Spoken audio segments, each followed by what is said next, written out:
Kementerian Pembangunan Usahawan dan Koperasi terbuka untuk bekerjasama dengan mana-mana institusi pendidikan yang menawarkan kursus kemahiran dan latihan profesional, terutama melibatkan sektor tumpuan di bawah Pelan Induk Perindustrian Baharu 2030 atau NIMP 2030.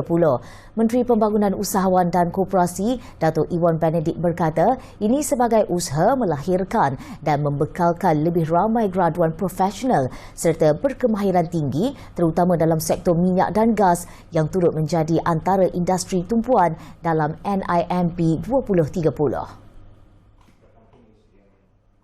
Beliau juga mahu agensi berkaitan di bawah KUSKOP memudah cara permohonan mana-mana institusi terutama di Sabah yang berhasrat mengembangkan pusat latihan dengan membina fasiliti diperlukan bagi menjalankan kursus serta latihan melibatkan sektor minyak dan gas. Sektor ini merupakan salah satu tumpuan kita terutama dalam konteks Sabah. Industri ini sedang berkembang dan mudah-mudahan dengan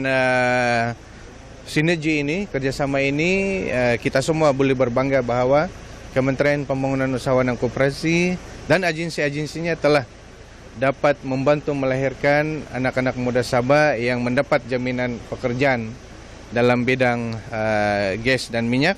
Setakat ini 340 kursus yang memenuhi keperluan industri di Sabah dan kira-kira 3,600 pelatih mengikuti kursus di pusat latihan berkenaan, antara lain menyediakan latihan tindak balas kecemasan, latihan kesihatan dan keselamatan serta kursus kemahiran industri termasuk bidang minyak dan gas. Dalam pada itu, Datuk Iwan berkata KUSKOP akan melihat keperluan penyertaan program Professional Training and Education (PROTEGE) dengan pusat latihan berkaitan sektor minyak dan gas di Sabah selain menyediakan pembiayaan pendidikan kepada pelajar B40 yang mengikuti kursus itu. PROTEGE kita ada pembiayaan untuk